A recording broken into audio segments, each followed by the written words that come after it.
Hey, it's Mike from Party Four Crafts here, and I'm here with Bail Ansari. Bail and I have been chatting about doing this interview for a while now because she has a lot of expertise in Etsy, and many of us in these groups want to grow our Etsy page. So, welcome, Bail. No, thank you for having me. And we've been going back and forth trying to get this scheduled. So I am so excited that I'm here and we can finally chat. We did it. I know. Schedules, we did it. We totally did it. Yes. So let's start with just tell me about you. Like, how'd you get started with this? How long have you been doing this? Like, what kind of Okay, lasers do you have? What do you sell? All that kind of stuff. perfect. I can talk forever, so stop me when you need me to stop. So my name is Bail. I'm the creator behind Just One More Project. I started selling SVG files 4 years ago, maybe. And I have kind of a journey with the whole with everything, kind of my Etsy journey. I would think my Etsy journey started 2000, oh my gosh, 2016 maybe. And then I've done a lot of pivoting in my business since then, and I am excited to share a lot about it. But I'm a stay-at-home mom, or I say stay at home, but I'm really not. I mean, I am home, but I'm the first person to call when my kids are sick, and that's what I do. So when my kids are in school, I am the owner of Just One More Project. But when they're home, I'm mom. That's awesome. That's a difficult combination It there. is so fun. I don't think I had imagined having to do Just One More Project full time. And I think it just kind of fell in my lap and I sort of embraced it. So that's kind of how most business owners are when they start a side hustle. So that's where I'm at right now. Some Yes. perfect. So when I first started, I said I started my Etsy shop in 2016, and I was selling handmade bows. Had nothing to do with lasers. I had originally had a vinyl cutting machine. I had a Cricut, and I was using the Cricut to cut my labels, like my tags and my like bow holders. And I was kind of, that's how I started with that whole world. I was making handmade bows. I had two little girls, and I was trying to, I was like, well, I'm not going to spend $20 on these bows. I'm going to make them myself. And so started making them and then selling them on Etsy, and learned that quickly it was growing, and I was making some good income on it. And I would say back then it wasn't like hundreds of dollars, but it was a good, decent amount every single month.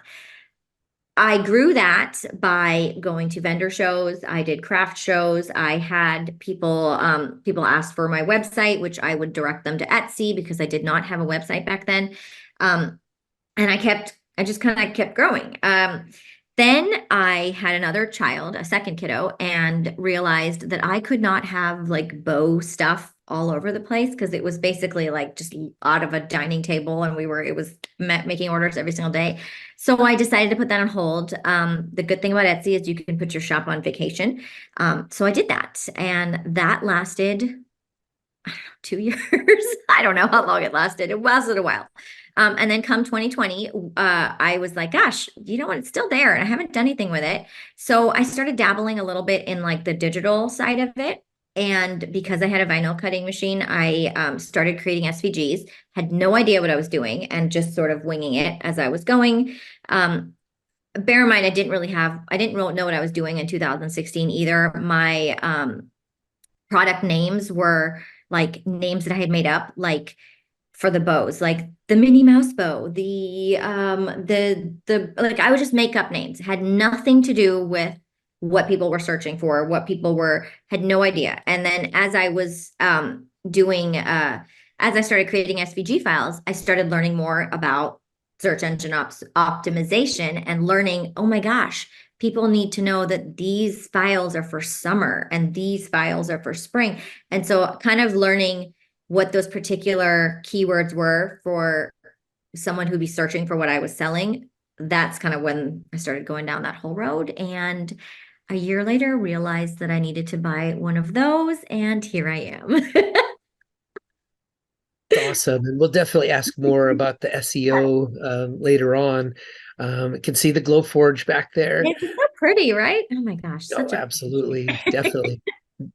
The whole office looks great. It Oh, took a while. I had to kick out some kids out of a guest room. It took a while, but I finally got a room. and is that an Aura, Glowforge It is Aura an on the other aura side? behind me, I absolutely. hadn't even noticed that one yet. And then there's you can't see it, but there's a heat press over there. But yes. Awesome. Awesome.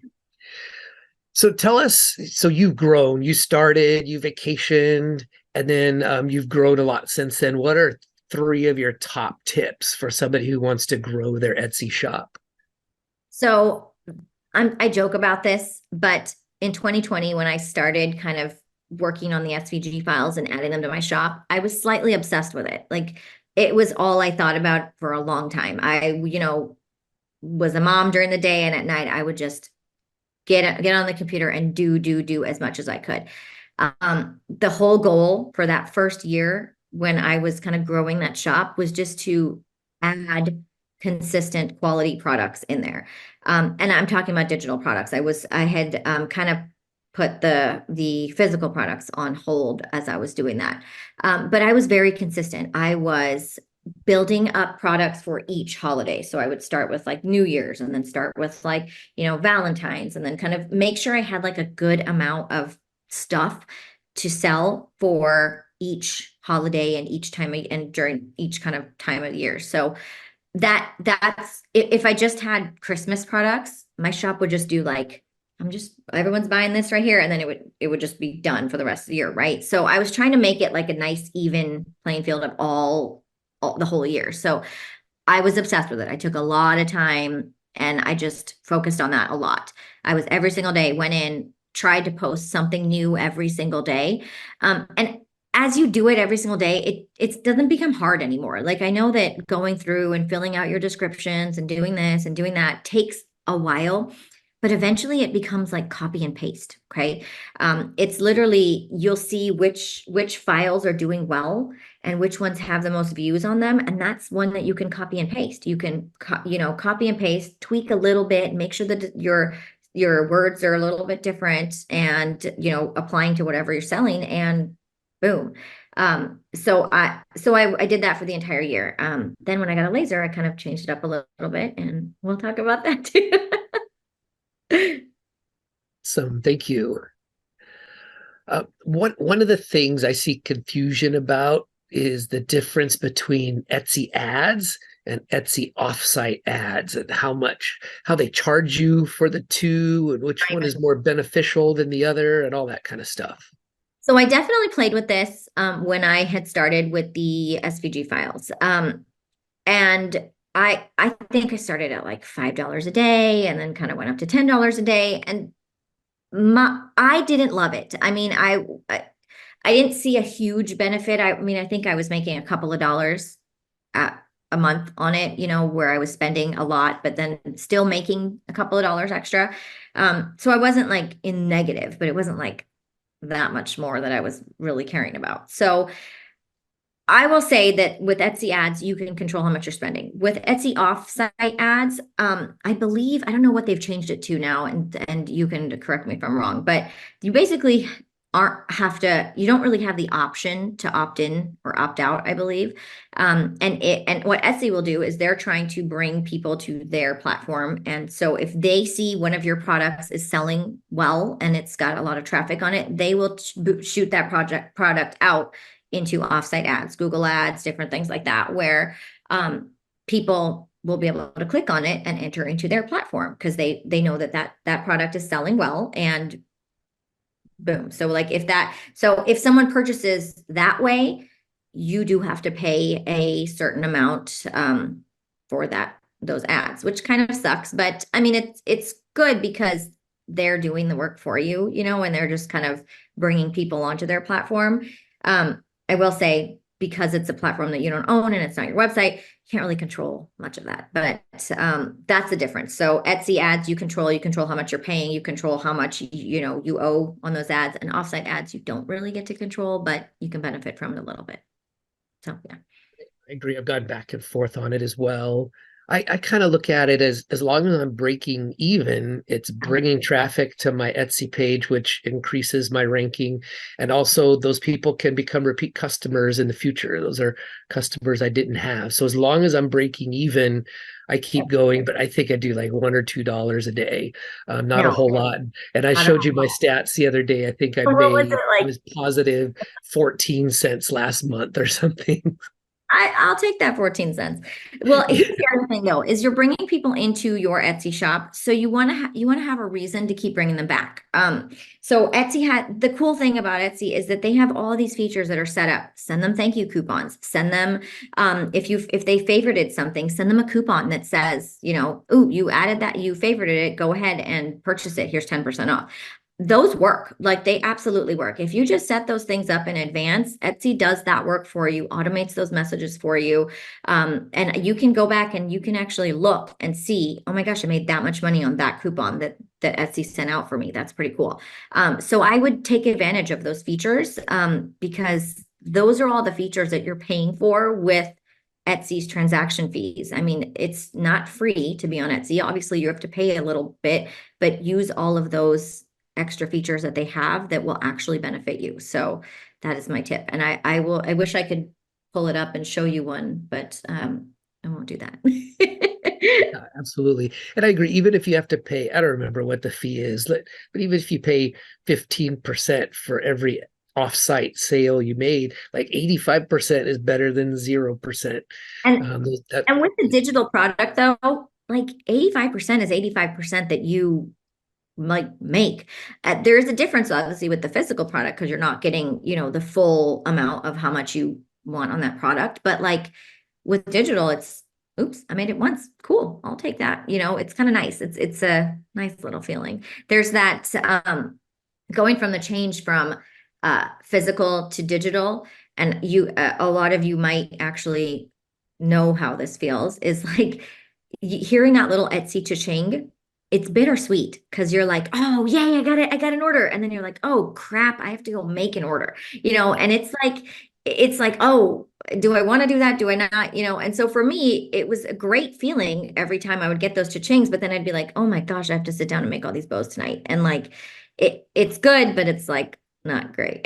the other side of that is when selling digital files, my files are like $2 or $3. Etsy takes 35% of that because a $2 file, the 20-cent listing fee is already at 10%. And then the closing fee, then the credit card, then the $1 or $2 a day. They take literally 33 to 35% of my sales every month. Whereas if I was selling things that are $100, that sorry, I got a phone call. Whereas if I was selling things that are $100, that 20 cents wouldn't matter at all. That's right. And here's the other thing with you using Etsy to your benefit too. You can when someone purchases, they get this automatic thank you note from you that says, thanks so much for purchasing, whatever you may want to put in there. I always put a link to my website on there and I say, hey, if you want to learn more about me or if you want to sign up for a free file or do whatever, you're basically using Etsy to bring that traffic to you, and once you grow a little bit more and you're a little bit more confident to have a shop on another platform, that is a great way to bring people from there to your shop also. And then start with some email marketing, learn how to and it is not overnight, I promise. It has taken me years to figure out how to do all this. I'm a social worker by trade. I never thought I would do any of this, and now here I am. So I am always out there to help if anyone needs help. I'm a giant nerd when it comes to all this stuff. So let me know if you guys want to pick my brain. But I mean, there's so many ways that you can take customers from there and bring them to your platforms where you actually pay a little bit less in your transaction fees, which is beneficial for sure.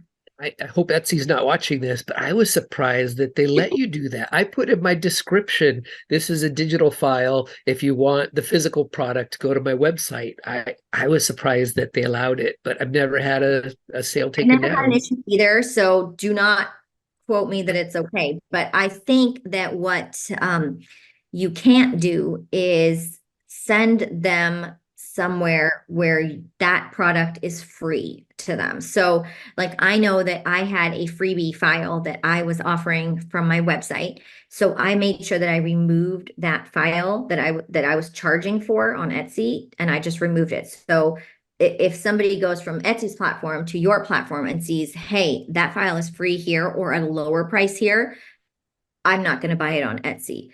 I think that's kind of where that fine line comes in. But I mean, their policies change a lot. So that's just what I know. Yeah, and there are things you have to like get around. I remember I had a social justice file that I wanted to give away, and Etsy doesn't let you give away because then they don't make any money.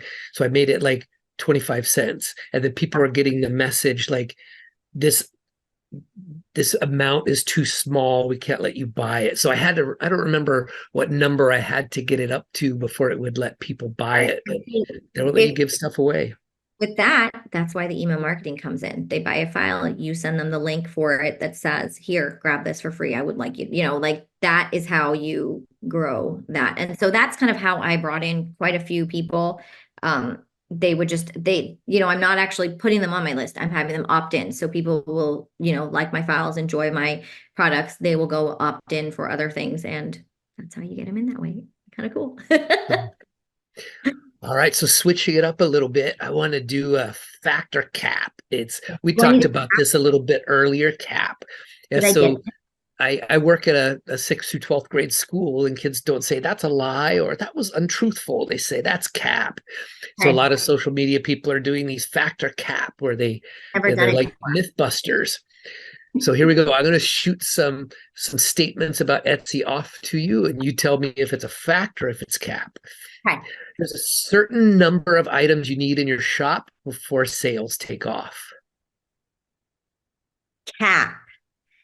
And that is because you can have one product in there, and if you have good keywords and good descriptions, it could take off. And I don't think that's obviously you want to have a good amount of stuff for people to search for so that you can actually be searchable. So if you have one product versus 100 products, people aren't going to be able to find you with just that one product. They're going to find you out of the 100 products, if that makes sense. So yeah, cap, but with a little bit of a side note. Yeah, absolutely. The next one is like your shop can get stale, so you need to update your descriptions and titles regularly to keep your ranking high on Etsy. I will say that's fact, but I'm going to add a side note. I'm going to add so many side notes. I'm so That's sorry. okay. I would say that's fact, but the reason being is I have a shop. I have quite a few I've dabbled with a couple of different digital niches. And I have one that is tumblers for Starbucks cups. And I started that, got really excited about it. And then I sort of left it alone. And that shop just tanked. I was in that shop every single day. I was updating descriptions. I was updating tags. I was tweaking, seeing like what was what was, catching people's eye, what wasn't. And then I got into lasers and then like just forgot all of the shop. And I mean that one gives me like $1 a month before when it was like $600 a month. So I will definitely say that that is fact from my experience for sure. So All yes. right. All right. Next one. Videos are better than photos. Good videos. You know what I like and what I usually click on is when I'm looking at Etsy and I hover over something and it shows me a video of kind of like what that product is, I'm going to click on it for sure. So if you have the ability to do that, do it. And if you don't, it's no big deal. But the video is going to stand out the most out of the whole search of what someone's searching for. And if they hover over it and they see something cool, they probably click on it. Right.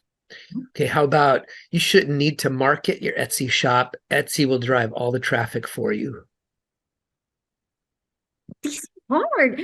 I will say fact and a side note is yes, you don't have to do that much marketing, but you do need to have good keywords. But there is a negative to marketing. Like if I post a free file or if I post a file that I've just listed, Etsy or let's say I posted in your group and I say, oh my gosh, here's a Easter bunny tag that I have. Everyone go check it out. Awesome. You're going to get 600 clicks on that image or that listing, but people may not buy it. But so Etsy sees this listing has 600 clicks and no one is buying it. That means there's something wrong with it. So we're not going to boost it. We're not going to show anybody that listing. So it could be it could not work out for you that way. So I would be a little careful about how you market it. And I don't have a whole answer to that, but that's kind of just I be think aware. it depends too. I think physical products, maybe you can depend more on Etsy, but like people who are searching for an SVG file for a laser, that's like a much smaller subset of Etsy customers. So I think we have to work harder to get those customers there to our shops. You have to work hard all together. It's a Yeah. lot of work. And eventually when you do all the work, I promise it will pay off. It does. Yes. All right, I hear this one go around all the time because people get on Etsy and see all the Disney files and they say Etsy shops never get shut down for copyright violations. That is a cap for sure.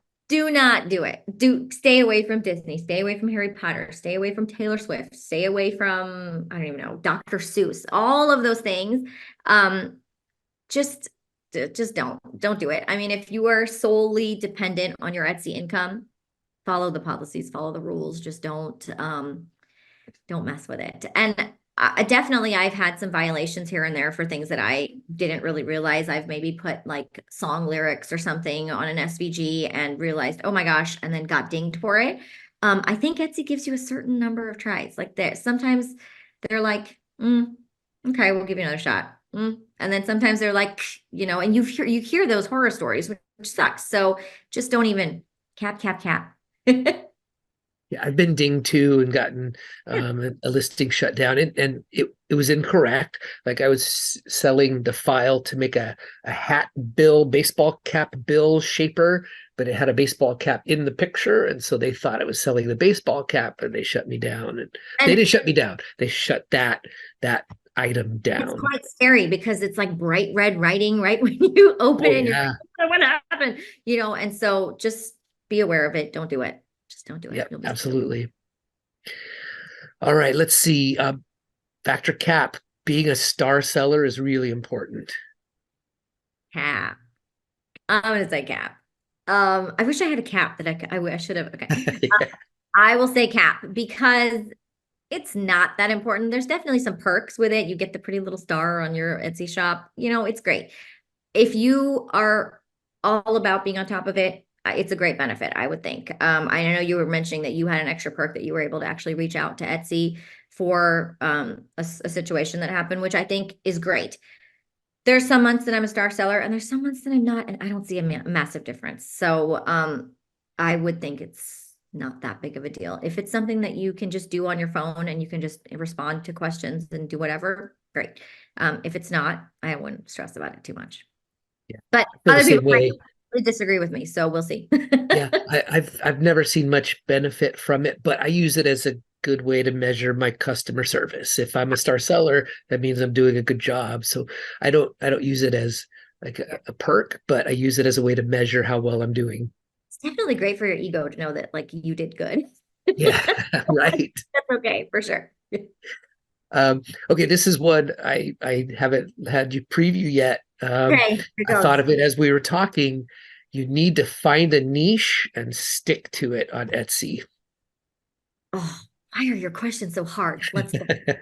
I will say yes and no.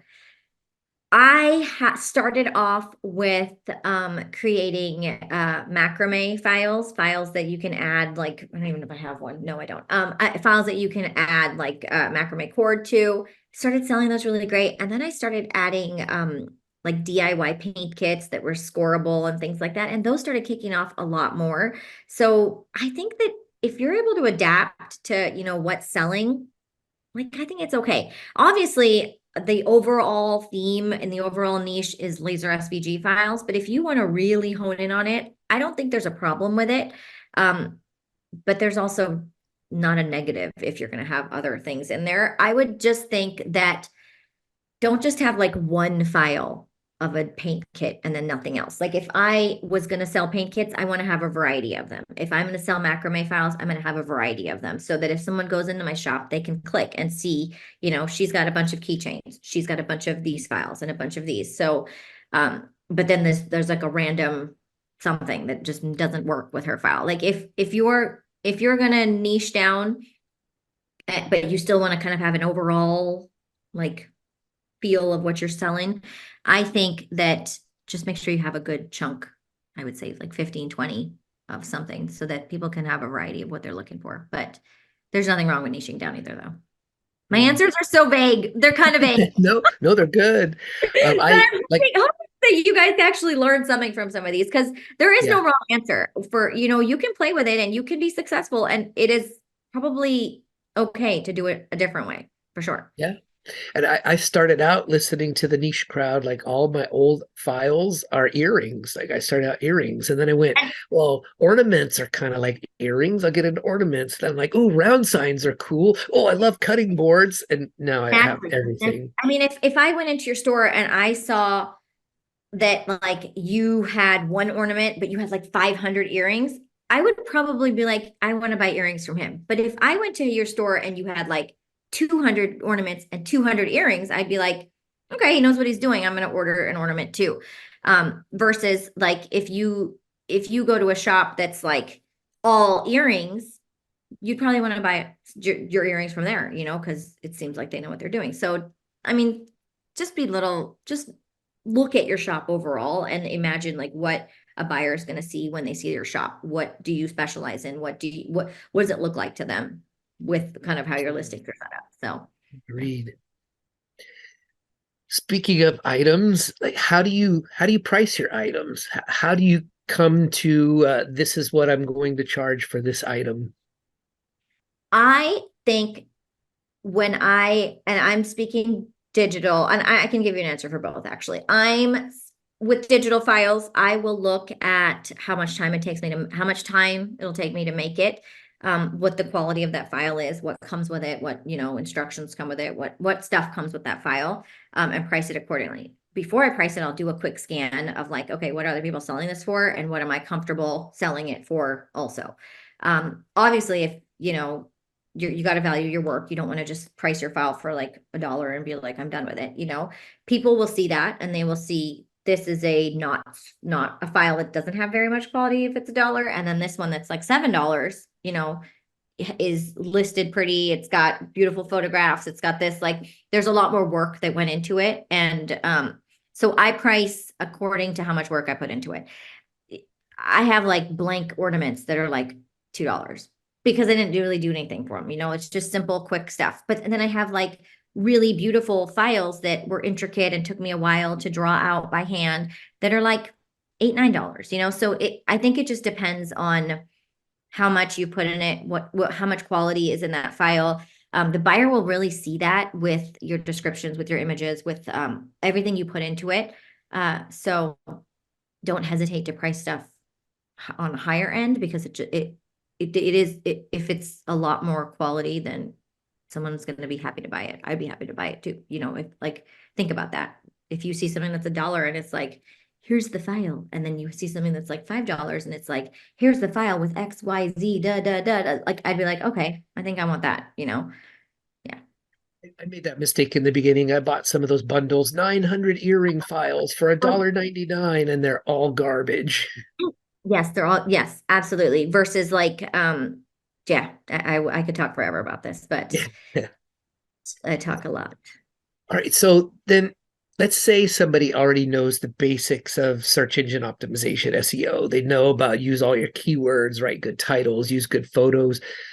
What else might they not know? Okay, so it took me a while to learn about some of these things. I will say that, and we can hop into eRank in a second, and I'll show you, but obviously your keywords, you have to think about what someone is looking for. If someone wants to buy an Easter bunny tag to put on their Easter bunny basket, what are they going to call it? Like, they're probably going to call it Easter bunny tag, or they might call it Easter tag, or they might call it whatever. Like think about those things. And as you're thinking about them, if you're okay with me sharing, I will, Oh, hold on. absolutely. I will share this. As you're thinking about it, uh, do some keyword research with it. So, for example, I typed in Easter Bunny tag because we're on this Easter Bunny tag theme, and it'll give you what you need to know about that particular phrase. So, Easter Bunny tag has a lot of competition on Etsy. It looks like this word right here. The competition is pretty okay. When it's in green, I'm kind of like, okay, that's probably a good word I can use. If it's red, that means that there are so many people using that word, and it's probably not something that will be searchable for you. But if I scroll down a little, it looks like someone's writing Easter Bunny tag SVG. Look at that. There's not that many people who have used that tag, which means that if you use that tag and someone uses that tag to search for, they'll probably find you.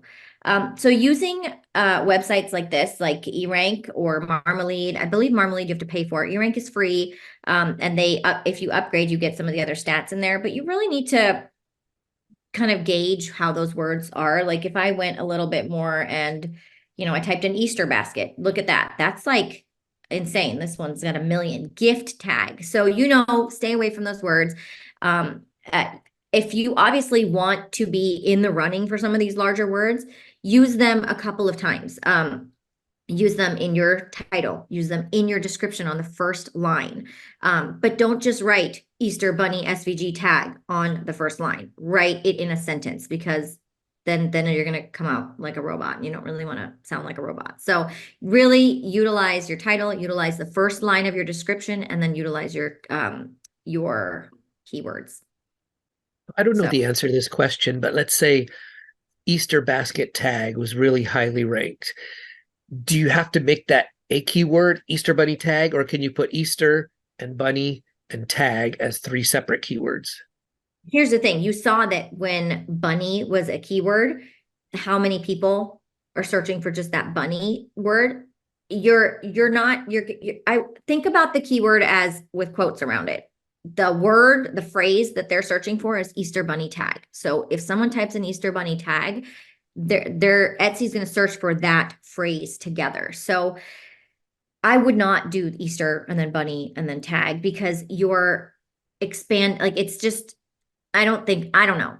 And I might be wrong. And I would love to know what people think there, because I've always been successful by using long tail keywords. Is that what it's called? Where it's a couple of words together that create a longer phrase.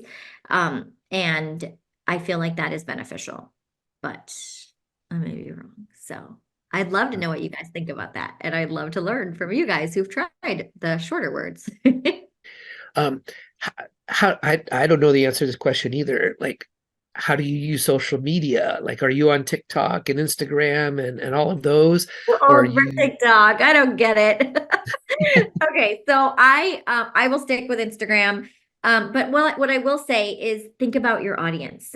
So if you are selling to you know, people who are quilters. They're obviously maybe a little bit older, and the older crowd is probably on Facebook, I would think. And the younger crowd is probably on TikTok. And so think about like your age range of people that you are trying to market to, and where are they? So for me, I know that majority of my audience is on Instagram and is also on Facebook. So I focus on Facebook and Instagram. There may be people on TikTok, but I don't see it as a massive benefit with the age range that I am trying to market to. I see that it's more of like the younger population, and the younger population probably doesn't own a laser, probably doesn't own a vinyl cutting machine. So I'm not there as much. So think about that. But whatever platform you choose, just be consistent. People like to see who you are. And I know that people are always like those faceless accounts. Nobody really wants to see them. And I get it, but like it's okay for the occasional, hey, this is the maker behind everything. I really want to share what I do, why I do it. People are drawn to that. I think that I prefer that too, when I know who the maker is that made it, and I can appreciate it a little bit more. So don't be afraid to do that. People want to know who you are and why you're doing what you're doing. So uh, And then also, if with marketing, don't always throw out like, posts that are like, buy this, buy this, buy this. People don't really want that either. It's important to share behind the scenes what you're doing, how you're doing it. I remember that when I had painted that wall, I had my kids do it with me. And so I just posted a reel with my kids running around like crazy. And I was like, holding the paintbrush behind them. And it was fun. I think that people enjoyed seeing that, learned a little bit more about me, and we're able to appreciate a little bit more behind the brand. So, yeah, keep that in mind, but find your audience, find where they are hanging out and go there. Cool. Thank you. All right, starting to ramp it down towards the end. You have two questions. You have an event coming up, and how do people get in touch with you? Yes, yes. Okay, so the Laser Craft Fest is a virtual event that is going to start on March the 5th. There we go. March the 5th. It goes to the 7th. It is all virtual, so you can stay at home in your pajamas, which is kind of what I prefer doing anyway. But the whole goal of this event, and if those of you guys had attended it last year, we did the Laser Craft Fest, which was geared towards hobbyists. It was geared towards people who owned a laser and really needed to know what they could do with their lasers. Because I remember when I first got my laser, I had no idea what I was doing. I started off thinking all I could do was engrave cutting boards. And then like like a month or so later, I was like, oh, people put leather in their laser. I didn't know that. Okay. And then I was like kind of dabbling with different types of mediums and things and learning as I went. So the Laser Craft Fest was, let's focus on all the potential that your laser has and let's learn how to do everything. So after that event ended, which was awesome, people came to me and were like, listen, I have this laser and I'm running a business and I want help running my business. What are some of the things that I need to know to run my business successfully? How can I grow it? So this event is the Laser Craft Fest Business Edition. And we are talking all things business. It is not just about laser. Granted, there's so much about laser crafts and how to elevate your skills, learning how to design, learning, different softwares. And then there's a whole part of that event that is all about growing your business, thriving in your business. We've got stuff about how to make DIY kits, how to sell those, how to price them, how to have sign parties, how to, price those, like different ways that you can use your laser to earn a living. So we have so much in there. It's going to be fantastic. There's live events in there that with speaker discussions, talking about pricing, talking about marketing, talking about going digital. There's so much. We've got some great sponsors that are Eon Laser is also going to give away a laser, which is kind of nuts. Glowforge last year gave us an aura and it was really cool. So those of you who were there probably remember that too, but we have so much that's coming and it's going to be nuts. I'm quite excited about it. Some excellent. And where can people find you? All you have to do is, if you're interested in the event, it's lasercraftfest.com. If you want to find me, I am Just One More Project anywhere, justonemoreproject.com, Just One More Project on Instagram. And yeah, I'm happy to answer any questions. And yeah, if anyone wants to learn about anything related to lasers or business, I am a dork. So I'm happy to help. Awesome. Thank you so much for All doing right. this today. Thank you, Michael. This was Appreciate awesome. your wisdom, and we've talked about doing another one of these soon, and talking about Illustrator versus Yes. Inkscape and all of that kind of stuff as well. I would love it. Absolutely. Hopefully you guys learned something from this. And I am curious to know what your thoughts were on some of those SEO things that we talked about. Because I mean, we're always learning and I don't know everything and I'm always learning every single day. So excited to learn from you guys too. Perfect. Thank you so much. All right, thank you.